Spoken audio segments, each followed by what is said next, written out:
সুপ্রভাত বন্ধুরা, আশা করি তোমরা সবাই ভালো আছো। আজকে সকাল সকাল আমরা বেরিয়ে পড়লাম নবদ্বীপে। আমার দাদার ছেলের অন্নপ্রাশন আছে, সেখানে আমরা সবাই মিলে যাচ্ছি। তো ট্রেনে উঠে পড়েছি। ট্রেনে উঠেই দেখছি ডিম সেদ্ধ বিক্রি হচ্ছে। তো ডিম খেতে আমার খুব ভালো লাগে, তাই জন্য আমি একটা ডিম নিয়ে নিলাম। আজ 3-4 দিন ধরে ক্রমাগত প্রচুর বৃষ্টি হয়ে চলেছিল, কিন্তু আজকে সকালেও প্রচুর বৃষ্টি হচ্ছিল, কিন্তু আমাদের আজকে অনুষ্ঠান বাড়িটা যেতেই হবে, তাই বৃষ্টি মাথায় করেই আমরা বেরিয়ে পড়লাম। ক্রমাগত কদিন বৃষ্টি হওয়াতে গাছপালাগুলো সবুজ হয়ে উঠেছে।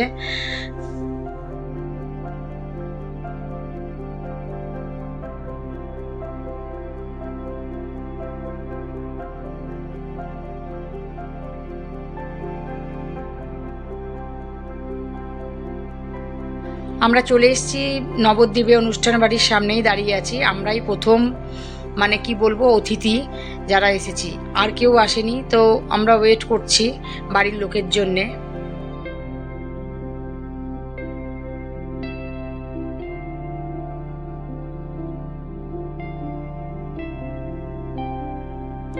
তো সামনেই একটা চায়ের দোকান আছে, আমরা সবাই মিলে চায়ের দোকানে গিয়ে একটু চা খেয়ে নিলাম।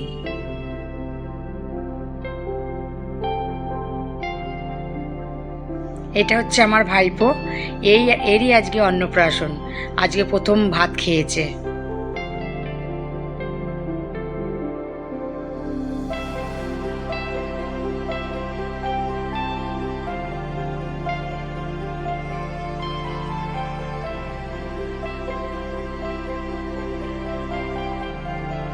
অনেকক্ষণ ধরে ওয়েট করার পর বাড়ির লোক সবাই এসে গেছে।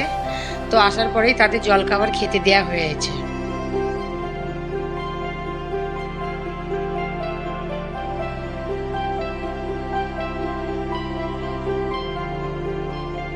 পুচকুটা আমার কোলে নাচছে।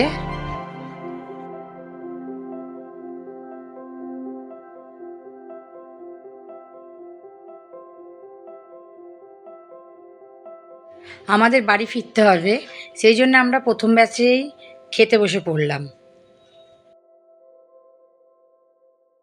মেনুতে অনেক কিছু ছিল, তো প্রথমে পনির পাসিন্দা দিয়ে দিল, ওটা দিয়ে আমরা শুরু করলাম। খাওয়া দাওয়া শেষ হওয়ার পর আমরা সবাই মিলে স্টেশনে চলে এসেছি। স্টেশনে আসার পর একটা বিরক্তিকর পরিস্থিতির মধ্যে পড়লাম। আমাদের যে ট্রেনটা ধরার কথা ছিল, সেই ট্রেনটা বাতিল করা হয়েছে। তারপরের ট্রেন 4:20-তে, সেই 4:20 অবধি আমাদের এখন ওয়েট করতে হবে।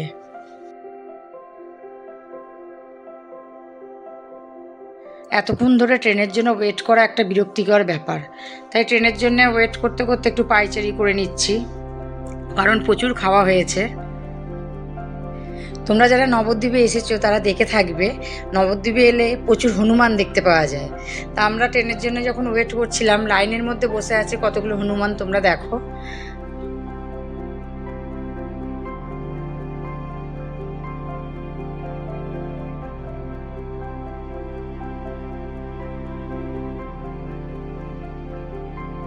তো আমাদের তো গাড়ি এলো না, ওয়েট করেই রয়েছি।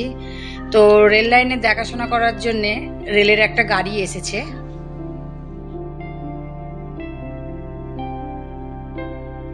2 নম্বরের প্ল্যাটফর্মে আমাদের গাড়ি দেবে, তাই জন্য আমরা 2 নম্বর প্ল্যাটফর্মে যাওয়ার পথে অনেক দিন পর একটা গোসাপ দেখতে পেলাম, পুরো একদম কুমিরের মতো, দেখো কীরকম। আজকের মতো এই পর্যন্তই বন্ধুরা। আমার যদি ভিডিওটি তোমাদের ভালো লেগে থাকে, অবশ্যই লাইক, কমেন্ট এবং সাবস্ক্রাইব করে দিও। পাশে থাকার জন্য অসংখ্য ধন্যবাদ।